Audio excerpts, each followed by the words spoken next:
Hello, everybody, again. Yes, we are back once again for another live sit down interview this week with a returning guest, actually. He is one half of Southern Discomfort. You've seen him on Ohio Valley Wrestling, and you have also seen him featured on in Queen of the Ring, as well as the Netflix series The Wrestler, Mr. Snake Williams Jr. How are you doing today, sir? Doing great, man. Thanks for having me back. Of course. I mean, thank you for coming back. I mean, I'm kind of surprised Irving didn't scare you off last time. I was kind of nervous about leaving him by himself. I mean, I had to think a couple times before I came on. let me guess. When I mentioned it was Irving me doing the Soul. interview, I was gonna say, let me guess. When I mentioned this time it was me doing the interview, you're like, okay, I can give him another chance. There you go. Yeah, But I exactly. wasn't sure if he was going to no show me again or not. But Oh fuck. Dude, I'm so sorry about last time because I scheduled the interview like a couple months in advance, and then literally the day came up, like the day came of, and I was like, shit, I have to be in Cleveland right now for a show. I love you. Sorry, talking to my wife. Um, and I immediately messaged Irving at like I want to say it was like 6:30 in the morning, and I'm like, bro, I know it's really early right now. I'm sorry, but I need you to cover today's show. And I said the same thing to Monkey, and they were just like, I hate you, but okay. And, and I was just like, thank you, love you, don't kill me. from And what I heard, it was the best show y'all have ever had. it was one of our better ones. Yes, I will openly admit that the views on it were quite good. So Irving did do a good job leading. I will say that. Now start off top of the top it off. It's probably something that people will ask you about quite a bit. So you are the nephew, former WWE wrestler, Snake Williams, hence why Snake Williams Jr. Uh, Now, go ahead. yeah, he was known as Bill Jordan in WWE. He was Bill Snake Jordan. Williams. Okay, He was Snake Williams in Canada when he worked for Stampede. understood. Understood. Okay. Now, would you say having that type of legacy to live up to can apply pressure to you at times? Man, I didn't even know I had an uncle that was in the wrestling business till a couple years ago, a few years ago, Oh shit. and he had passed away, and I had already been in the wrestling business since '98, so he had passed Mhm. away. I never even got to meet him. I just found out about him because I was adopted, and I found who my real father was through doing some DNA detective work and stuff. And that's how Right. I found out that my uncle was who he was because he was the big deal in Canada. Yeah, no, I was gonna say Snake Williams was a very big name in Canada, especially like you said with Stampede Wrestling. Yes. And well, I Yeah. mean, they lived in the house right below the Hart House. They were my father and my uncle were best friends with Owen and Brett. Hmm. They grew up with them, and then my uncle started training with Brett in the dungeon. And I mean, he was there before Bulldog, Anvil, all of them, because he was the one that went and picked them up from the airport when they first got there. Nice. That's awesome, man. Now, before we hopped on here, you did mention to me and on A's about how you haven't been in the ring this year because back in January you had surgery. Um, do you want to elaborate a little bit on what you had done, and then it's a two-parter question. Yeah, I have found out that I have well, my family, there's heart problems in my family, anyways. Uh-huh. Um, and I found out uh, back in January or whatever that I have this disease. It's something called lipoprotein disease or something. It's where you have extra protein in your blood that creates uh, cholesterol and plaque. Okay. No matter how you eat, I mean, obviously you want to eat healthy, but no matter how you eat, even if I ate healthy my whole entire life, this would have ended up happening. And I had went in for a heart cath, and they found that one of my arteries was blocked too much, so they had to put a stent in. So right now I'm on the shelf because I'm on blood thinners, but there was no damage done to my heart. I have to be on a medicine to keep my cholesterol down because it stays high no matter how I eat or anything like that. Right. But I mean I'm good. I mean I'm hitting the gym, I'm working out, I'm getting myself ready for uh next year when I'm able to come back to the ring. Heck yeah. No, I mean, and we're all excited to see you back in the ring next year, of course. Now, have you still been involved? Have you still been doing anything outside of in ring work since that's not an option for you, unfortunately, right now? Yeah, I've been dabbling in a few different places. One of the main places I've been working is I'm the commissioner at a company up in Muncie, Indiana, GBAW. It's Hmm. ran by Ace Mob up there in Muncie, and so I love those guys, man. They've been nothing but good to me because they know I can't work, but they want me to eventually wrestle up there. So they brought me in as the commissioner while I'm down, just to keep me relevant up there and stuff because me and Jeb, we had a pretty big run up in Muncie, so we're pretty well known up there. So yeah, that's been my main focus right now. Heck yeah. And that actually kind of segues into another question I had. Because I was going to say, talk to us a little bit about GBAW and how you got the opportunity. Well, you just told us how you got the opportunity to become the company's commissioner, but what has it been like working there? I mean, what's the roster like? What's the backstage life like? How's it all? How is it all? Man, so far it's been really good. They draw a really good crowd. He's got a lot of hungry young talent that are on the indies that are just breaking away from their schooling and stuff. And he's got a lot of them coming in and some pretty good talent. People like OG Ugly, his son Ace King. I mean, and then he brings in some of the older guys too, some of the, people like Bobo Brazil Jr. and stuff like that. Just, some of the older guys to help out in the locker room and stuff like that. But I mean, it's pretty good little company, man. And he's bringing new and different people up there all the time. And they've had 3 or 4 shows, and they've done pretty good. Heck yeah, heck yeah. No, I mean honestly, I don't care how big or small a promotion is. I always root for the little guys, honestly. And knowing that they just Well, started. they're not gonna be little for long, Oh man. no, There's if they're drawing houses already, that's a good thing. Yo, not only Tommy, what's that, up but again?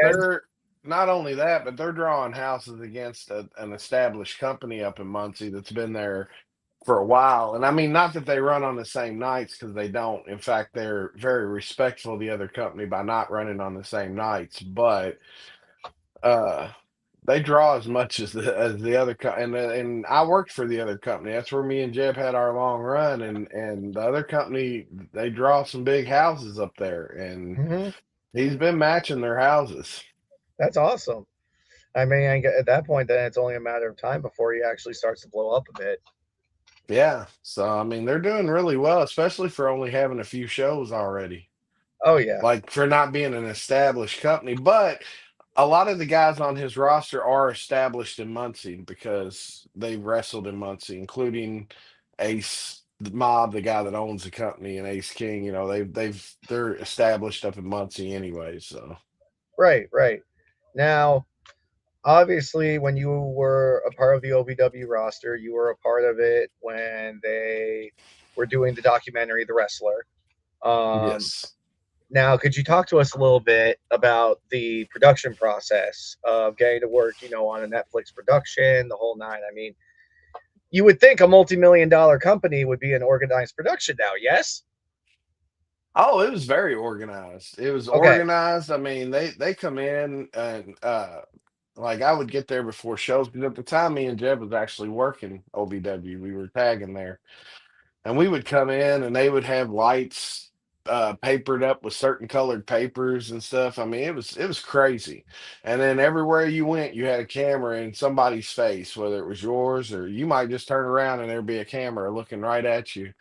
And I mean, it's kind of at first it was kind of nerve wracking because they come in and they're like, "Don't look at the camera, don't talk to the camera people, don't do that." And then eventually, it kind of you fall into your, into your rhythm, Hmm. and you know what you can and can't get away with, and it makes it a hell of a lot easier. I mean, we actually became very, very close with the camera crew and everything, man. And we had a party at the end that the camera crew was at, the whole That's production awesome. team and stuff was at, and I mean, everybody was boo-hooing and hugging, and they made a lot of connections. Yeah, no, I mean it's always good when you're able to have that good of a relationship with somebody that you're working on that big of a project with, because it just makes the production process that much easier. Yeah, Yeah, no, I have to. absolutely. Yeah. Now, what would you say one of your biggest takeaways was getting to work at OVW with Al Snow? Oh man, uh, when I first came back to wrestling with Jeb, and I wasn't a promo guy. I was a I would go out there and I would do, hard stuff, hard hitting stuff, whatever, But working with Al and working with Jeb, I found my character, I found my voice, I found my promos, I learned more how to work more and kill myself less. I mean, it's still a learning experience. I mean, I've been going there from time to time. I've been visiting a little bit more lately, trying to learn a little bit of the production there, Hmm. and the backstage stuff. And I mean, if you're in this business and you're not learning something every time you're on a show in the ring or around people that have been in the business for a long time too, then you don't belong in the business anymore. Right. I completely agree. I mean, every single show I work, I learn something new. And I feel like I'm learning something new every single day about the wrestling business. Honestly, I've been in it now for a year officially, and it's fun. But there are also times where I'm just like, I need a nap or 5 or 20, and just because of how tiring it could be, man. Like those days are long. Like show days are long as fuck. Like they are not for the weak. I will say that. Especially when you're doing big shows for like OVW, because like your call times are early. It's not like you're getting there. It's not like an indie show where the doors open at 5 and you're there at 4. Yeah, exactly. It's like at OVW, you're there at 2, or you're there at noon, or you're there, I mean, it depends on what they got going on, what time the show starts, but you have to be there early to do your stuff, You gotta. Yeah, I was gonna say that was me last Friday. I was working the JCW show at King of Clubs, and my call time was noon, and I didn't get done till like 11 p.m. All I can say is, thank God the venue was only like 5 minutes away from my house. That's the So one thing I have to say. you was working that show? You was wrestling that show? I wasn't wrestling. I work the back end, so I do like photography, marketing, stuff of that nature. So I was doing photography for that show. Oh, that's cool. I know Barnabas. Obviously, I know Freya and J Rod and Haley and a lot of. I know some people that have been working there. Yeah, Barnabas. Yeah, I've gotten to meet all of them. Barnabas is a cool guy. On another podcast that I'm on, it's called Irish Whips and Arm Drags. We had him on this past Monday, actually, and he's got this whole storyline going on right now with the outbreak, the zombies, and then now he's adopted Cocaine, who's a super fan of cocaine, and what is it? Apparently, the zombies are addicted to God knows how many different drugs, and That's why they're zombies. exactly, they don't want your brains, they want some coke, and what was it? The couple of promos that he did, like I kind of found them a little flirtatious. If you like, I was not like saying that in a mean way to him or anything like that. I just told him that was kind of the vibe I got, so I fucked with him on Monday. And he was talking about how I have enough kids, I have this. And I was like, well, can I ask a question about cocaine? Because that just seems weird. When I saw that promo, all I thought was Brazzers. All I thought was his stepdad. I'm stuck in the dryer. Help! And he I could tell I broke him a little bit. He was trying not his hardest not to laugh, but then he just went into full character, and he was just like, "What the fuck is wrong with you? Where the hell did you find this sick freak?" And he's a cool guy. He's a cool guy though. Like I actually got to talk to him last Friday, and he's very knowledgeable. Like that is a man that you can literally sit there and have like an hour, 2 hour long conversation with. Man, when me and Jeb first got back into wrestling and we started tagging together, one of the first companies we worked for was up in Martinsville, Indiana. Mm-hmm. Um, and that's he was working there at the time, and we was on several shows with him, got, to hang out with him, talk to him and stuff. This is before he started doing the stuff with the outbreak and all that. So this is before he started getting popular, making a name for himself in JICW or whatever it's called. JCW, but yeah, JCW or whatever. So yeah, I've known him for a while. He's pretty cool dude. yeah. No, I really like him, and I look forward to my next interaction with him. Anyway, moving You back ought to get on. him on here. I'm probably going to honestly. I mean, I'll probably need Irving or Don A's to convince him to come on because he thinks I'm a freak. But we'll just it'll be a surprise. It'll be a surprise when he comes on. Hopefully, he doesn't hop off immediately. Uh, now, what would you say one of your biggest lessons in the wrestling business has been since you started? Uh Honestly, to listen to those who came before me, to listen to those who's not just came before me, but those who came before me and actually made it, actually did something in the business, you know. Mm-hmm. Um, I mean, and being, somebody who, I never made it to the E or WCW or any of those, I had my demons and my shit that I was dealing with, back in the Right. day, and which kept me from pursuing it the way I would have liked to have pursued it. But I still feel like I've accomplished a lot. So, being accomplished doesn't mean, being the main event at WrestleMania or anything like that. I mean, there's different Mhm. ways of being accomplished. But there's a lot of people before me that tried to tell me things I wouldn't listen to. And it wasn't until I actually became a grown ass mature man and was like, man, why are these motherfuckers not listening to me? Oh, well, probably because I never listened to nobody when I was that age. And it just made me realize once I started listening, things started coming together and working very well for me. So Yeah. No, I have to actually completely agree with that. I've noticed in all aspects of life when you are trying to get somewhere, the best way to learn or figure it out is to talk with someone that has already been to the dance or is currently there because they've done it and most likely whatever they did can be mimicked. So I hey, completely and not just that, but even the people that have it, but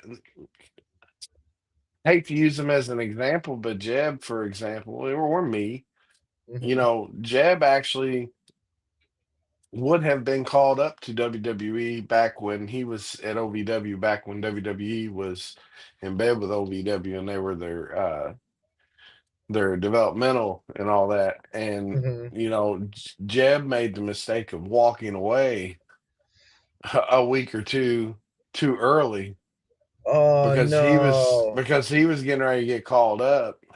Uh, and so that just goes to show you everybody makes mistakes, but other people can learn from our mistakes. Oh yeah. We 100%. can tell people not to piss certain people off in the business because you have an opinion of the business that you know and you don't know how to keep your mouth shut sometimes, or you know people to tell you not to jump off a rafter trying to impress somebody who's not even watching your match and end up breaking your back when you hit the ring. I mean, there's just Yes. so many things that you can teach people from your mistakes too. So you don't always have to be a complete success. Oh yeah, no, I completely agree with that. Like one of the biggest things that I've been able to learn now working in the business, especially like from the booking side, like I haven't booked anything myself, but one thing I've learned is like you don't have to do all of these big stunts or flips or high risk maneuvers in order to get a pop from the crowd or in order to get the crowd's reaction. All you have to do is tell a good story. That's it. And that good story could literally be a few good punches, a kick, and then take it home to the finisher. If the crowd loves it, the crowd loves it. And if you're doing it right, then they're going to. Like one of the biggest things that and I'm not necessarily trying to throw shade at AEW, but just all the false finishes that they do. So many false finishes. Now, don't get me wrong, they also aren't pairing Joe Hendry and Danhausen together and making the most cringiest song ever. But at the same time, like you don't need to do a false finish every 2 seconds. Every false, in my opinion, I mean, correct me if I'm wrong, obviously. You've been in the business a lot longer than I have, but in my personal opinion, the more false finishes you do in a match, the more it takes away from the meaning behind the match. Because it's like if you're literally kicking out of everything, it's like, okay, unless there's like a story of like, okay, these two literally cannot stand each other and they want to kill each other, like I don't see the point of, what is it? Like say Will Ospreay hits his hidden blade on Swerve and then Swerve kicks out at one. Like, why? Now, Yeah, I go ahead. mean, yeah. There's a place for everything in wrestling. There's a place for your hardcore matches. There's a place for your TLC matches. There's a Mm-hmm. place for there's a place on the card for each of those things. It's just making it make sense as to why those matches are happening Right. and why they're going on. Why is there 100 false finishes in this match? What is the reasoning behind it?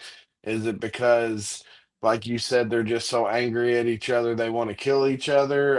Is it because they're both so equally matched in strength that it's there's just, and it's how the story's told uh, on how you get there. But the thing about it that a lot of these younger guys need to understand is if you have your TLC matches, you don't need 8 or 9 big high spot things to pop the crowd. One or two, do one or two big things, one or two things that make us in the back go, oh my god, I hope he didn't just fucking kill himself.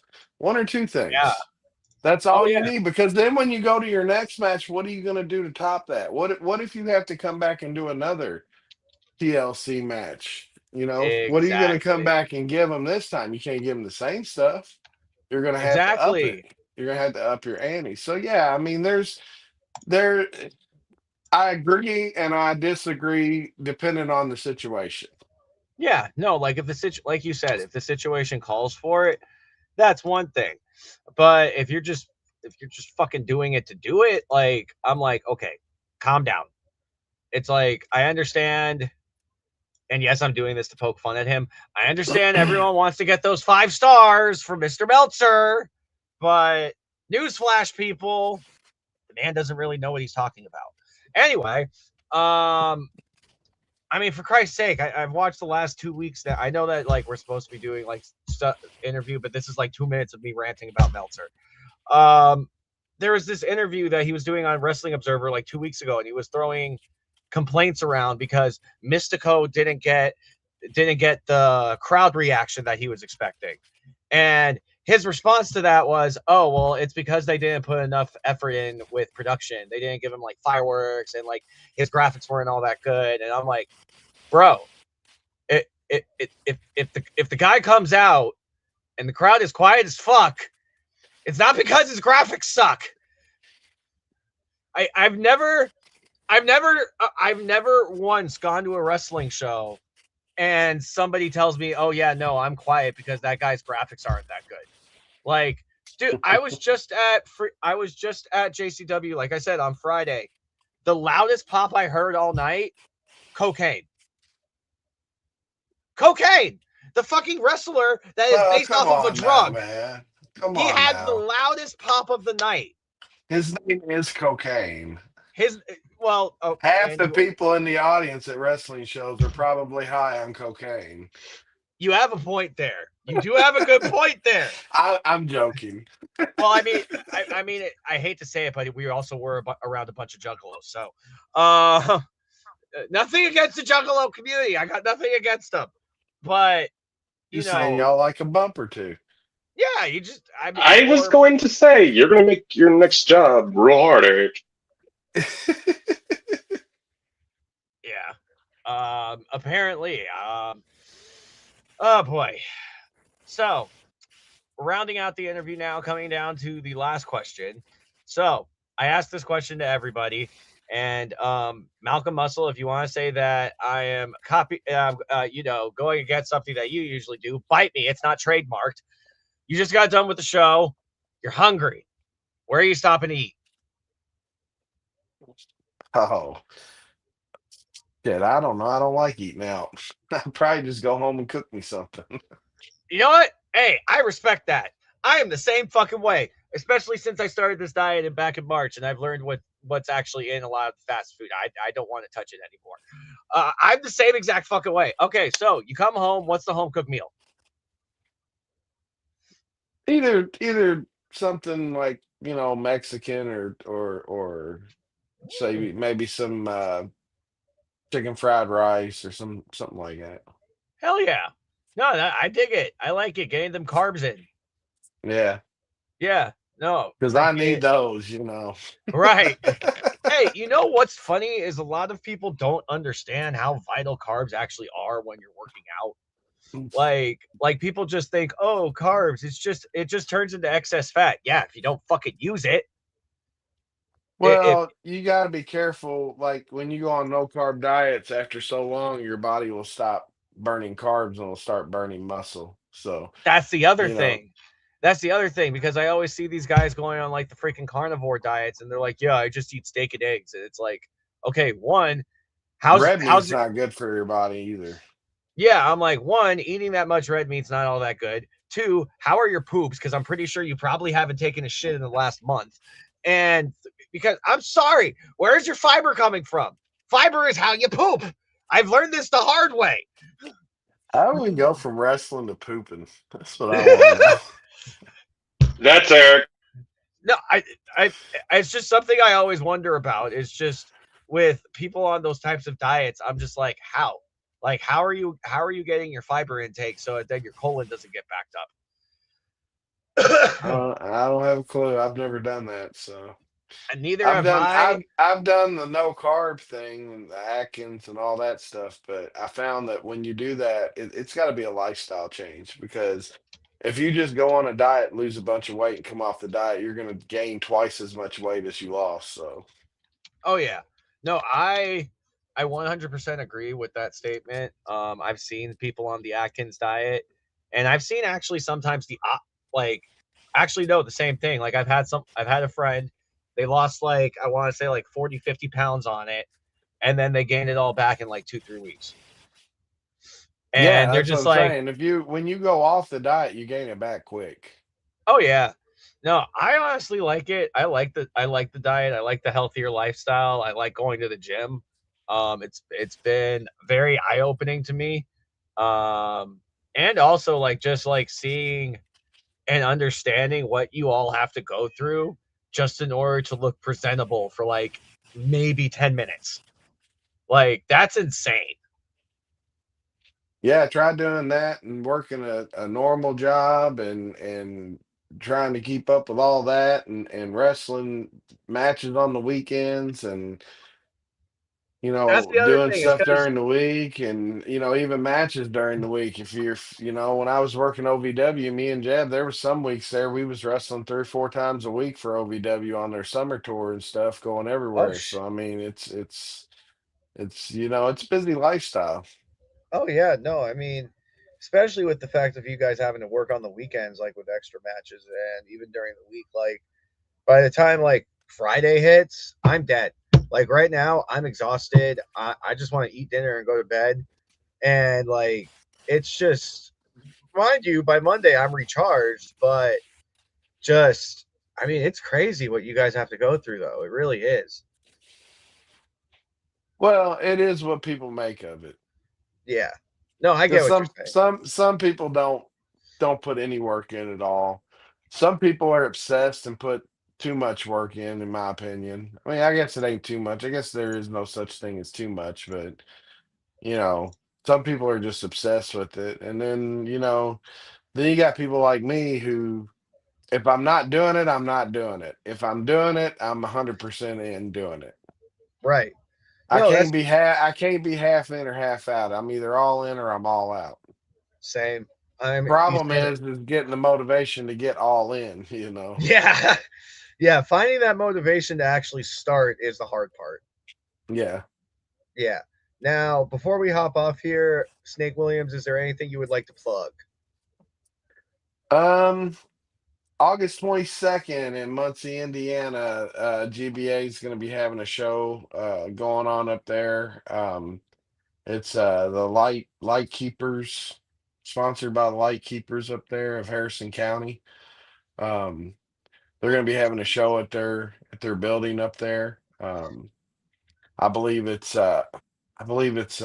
doors open at 6. I think bell time's 7 o'clock up there. Other than that, man, just if you want to look me up, talk to me, check me out on socials. I'm on Facebook. Follow me on Facebook. Follow me on TikTok. I don't have an Instagram. I saved that for my Mastiff puppy. He's got the Instagram account. So, uh, but yeah, man, that's about all I got to say, brother. Hell yeah, And you brother. can always trust me on that. Yeah, no, brother. Appreciate you coming on as always. Seriously. Now, Irving, Donnays, is there anything you guys want to plug before we hop off here? No, I'm good. I'm good, man. Is there You any don't want to questions? you don't want to plug the blue pill or nothing to help with your camera issues? Oh Lord. You guys don't got any questions for Mr. Williams? No, you pretty much, answer all the questions that I would really ask, to be honest. Eric, you covered just about everything, so I'm good. Yeah, pretty much. Okay, just making sure, making sure. Now, if you haven't already, make sure you're following us on all social media platforms at Respect to Combat.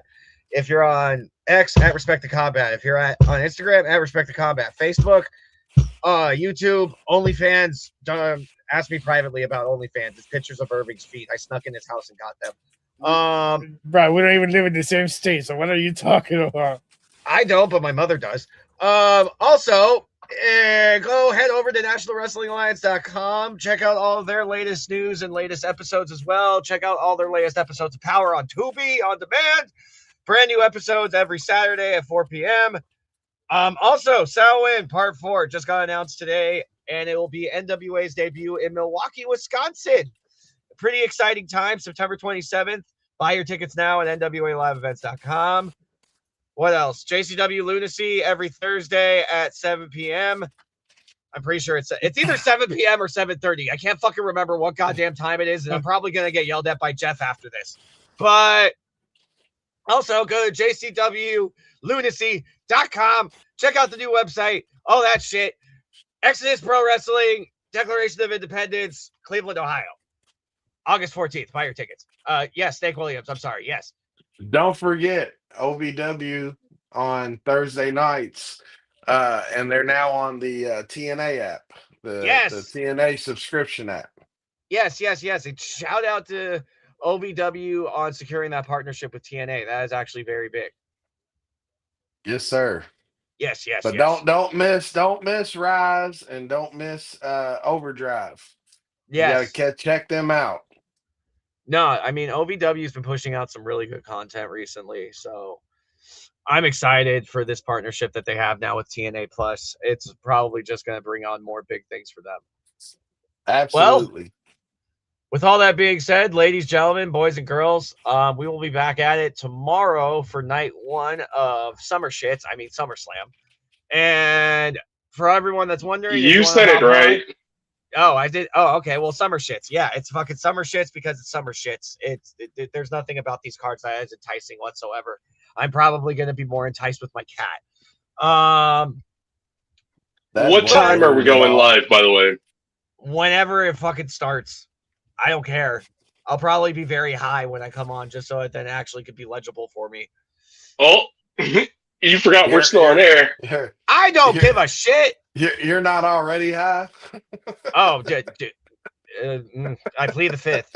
I live You've in been a legal hanging out state. with cocaine, haven't you? Oh no, not that marijuana. Freaking. Although Barnabas is also quite mad at me because I may or may not have gotten a zombies high at the last JCW show. He says I am a bad influence while they're trying to rehab, and I'm like, yeah. Coming from the guy who brought them to a rehab where they had weed, that should just tell you right there, weed is not a drug; it's a plant. How do Anyway, zombies. What kind of rehab do zombies go to, anyways?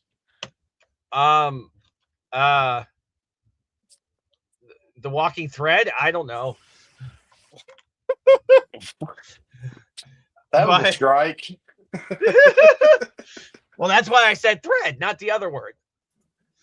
But honestly, thank you guys for hopping on. Thank you guys for watching. As always, we will be back next week once again with another episode, another couple episodes of Respect to Combat. But like we said, hop on with us tomorrow, react to SummerSlam, make it a little bit more enjoyable. And Mr. Snake Williams Jr., thank you again for hopping on today. It's been fun.